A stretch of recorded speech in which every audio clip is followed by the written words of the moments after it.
Before we get into this review, I want to say a quick thank you. Thank you, the viewer, for watching this video. This is my 600th car review here on YouTube. That's right, 600 car reviews. And that's all thank you to you, the viewer. I have made this my full-time job. I have made my passion, my hobby, my interest, my full-time job, and I've done it 600 times so far, and I'm aiming for 600 more. Thank you guys so much for watching. Thank you guys so much for commenting, subscribing, and giving your thoughts and feedback. I appreciate it, and I can't wait to share more cool and interesting cars like this one with you in the future. Let's get on with the video.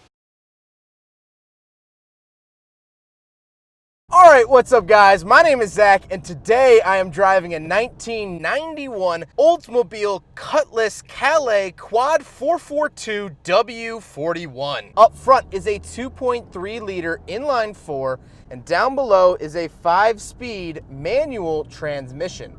Now I'm super excited to be driving this here 442 W41 for a couple of reasons. First of all, well, I'm actually not excited to be saying that name. That name is super long. I'm going to be using a couple different versions of it. W41, 442, Calais, Cutlass, so try to keep up. But I'm really excited to be driving this car because it is really rare. The Cutlass wasn't rare, the Calais wasn't rare, and the 442 wasn't that rare. But this is the W41, which they only made about 200 of, actually 204. There was the W40, which they made more of, around 2000. But this is the later W41, and so it's a lot more rare. And I love driving rare cars, and I'm excited to share this car with you. So with that being said, let's get back to that 2.3 liter inline 4. Well, this is specifically for the 442. That's the important part of the 442, is it gets the 2.3 liter 16 valve engine. I'll put the horsepower and torque up on the screen, and it has a different intake and a couple other different parts than the high output engine of other Calais. The reason this car is so rare, and yet this is the highest performance version of the Calais, the 442 W41, is that this car was actually built for homologation purposes.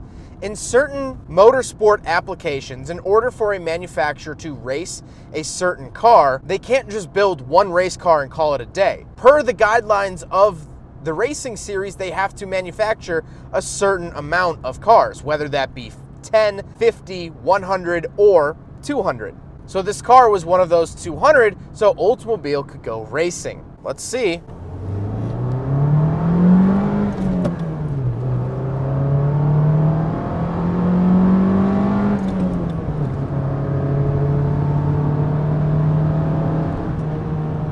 Not bad. That is the 60. This isn't a fast car.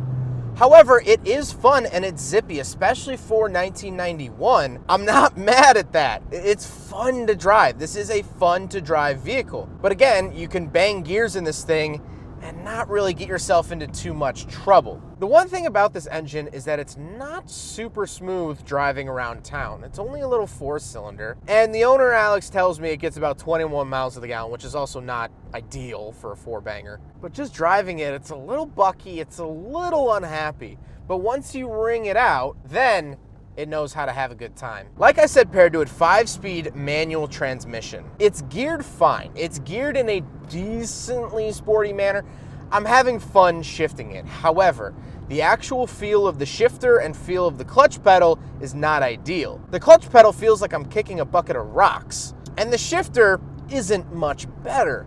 However, it's not hard to get into gear. It's just not like a Miata or an MR2 or other vehicles from that era that feel a little bit tighter. This is a little bit looser, a little bit less exact, a little bit less dialed in, if you will.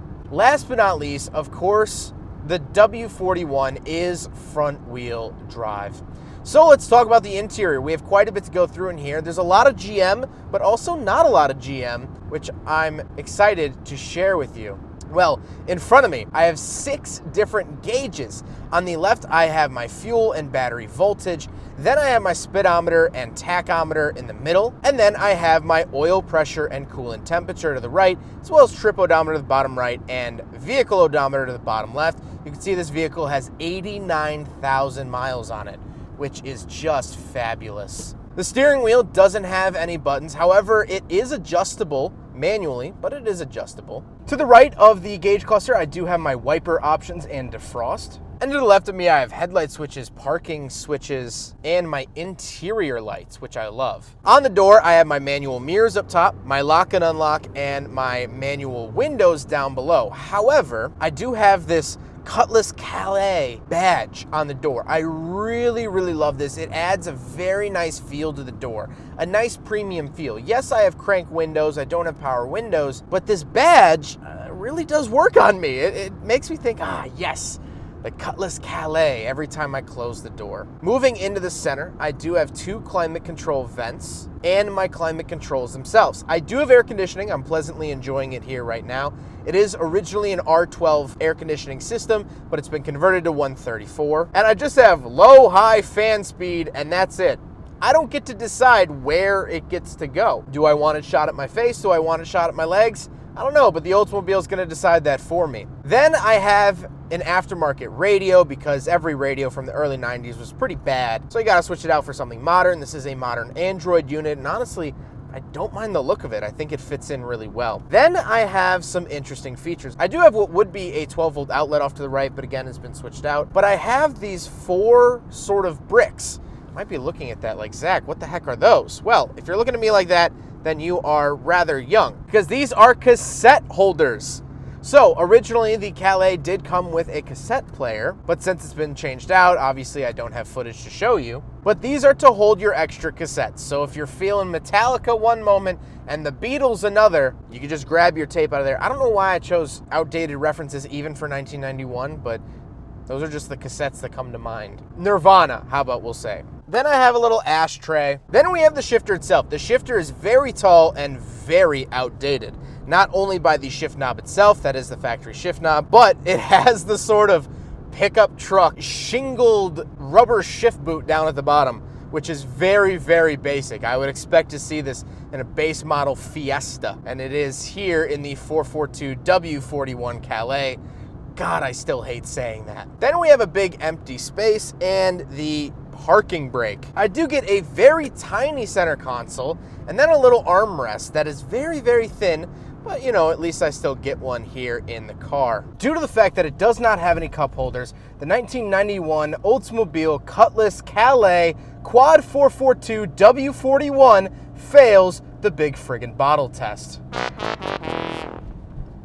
Now, the seats are nice and comfortable. Interestingly, the seat belts are attached to the door, which I've only ever experienced this also in the Cutlass Supreme from 1993. Very weird Oldsmobile quirk is to have the seat belts attached to the doors, but the seats themselves are comfortable. I mean, you could tell they're comfortable just by looking at them. Very, very old styled seat upholstery. They look like your grandmother's couch, and they feel like it too. That nice, warm, relaxing hug of your grandmother's couch. But speaking of seats, even though this is a coupe, we do have back seats, so let's go do a back seat review. All right, so we're in the back of the 1991 Oldsmobile Cutlass Calais 442 W41. I think that's everything.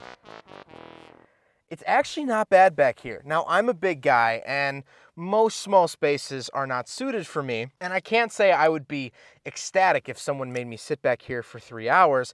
However, sitting back here is honestly not that bad. I do have a little ashtray down here. Thank God I can get my little smoky smoke in. I have like a light and a clothes hanger, blah, blah, blah, whatever, but actually sitting back here is not bad. I'm normally not a big fan of coupes, and again, I wouldn't say I would be excited to ride back here, but I could ride back here, and that can't be said about a lot of other vehicles. So far, Oldsmobile, for me, this is my second Oldsmobile review, they're 2 for 2 in making manageable, nice, comfy back seats. Really, really like that. And I do have separate lap belts from the shoulder belts. It does have shoulder belts, but the lap belts say GM on them. So now let's go take a quick look at the trunk, and then we'll talk about the looks. All right, so this is still the era where you got multiple keys for the same car. So the square key is for the ignition, but the round key is for the trunk.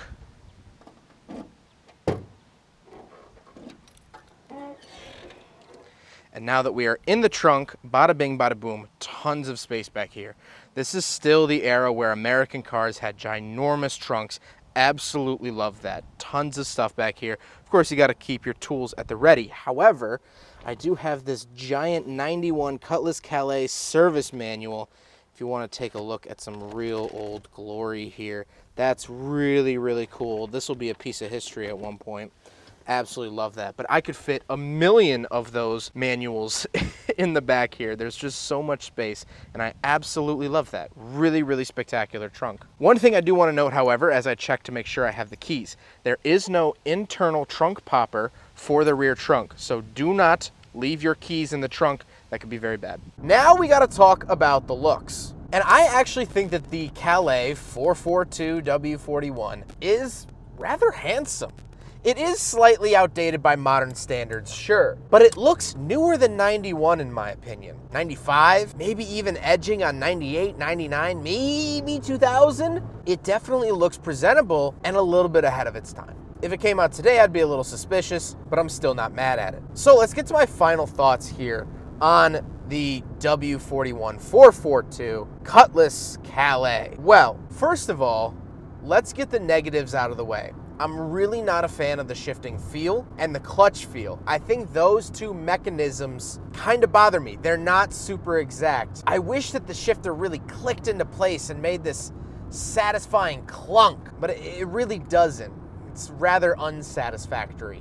And there's a couple GM build quality things. There's a little bit of peeling of paint. There's a few plastics in here that don't line up 100%, and the headliner has for sure seen better days. But besides those little details, this car is really, really cool and something really special. I can guarantee you I won't drive one of these probably ever again. And when was the last time you saw one of these in person? Did you even know what they were? Because I surely didn't. It is fun to drive. It's fun to beat on. It's fun to row through the gears. And the most fun thing is the fact that you're just driving something that has been absent on the roads for 20 years maybe. You don't see these often, you really don't. And this is something that you can daily drive, have fun in, and you can take to a show and still have people question it, be interested in the vehicle. Oh, what's a W41? Oh, they only made 200 of them? Tell me more. That's the exciting part about this car. I went on a whole Oldsmobile rant last time I reviewed a Cutlass, which I'll leave at the end of this video if you want to hear that rant. But I think Oldsmobile as a company was doing some really cool stuff, and I miss that. I miss when GM had fun in things that weren't the Corvette or Camaro. This is when GM had fun in other platforms, and I miss that. I do. Well, I hope you guys enjoyed the video. Huge thank you to Alex for letting me take out his 442 W41. We've been trying to plan this review for a while. I'm so glad it finally came into fruition. And let alone, it's my 600th review. How special is that? He's absolutely awesome. He's a big fan of these cars, and he is trying to keep them alive. So his link is down in the description below if you want to check him out. He has some merchandise available that I am really making work. And so please go check it out if you're interested in Oldsmobiles and things like that. Absolutely awesome. I will be rocking this t-shirt for quite some time. But I hope you guys enjoyed the video. Don't forget to rate the video, comment on the video, and subscribe if you really like to. Take care, guys.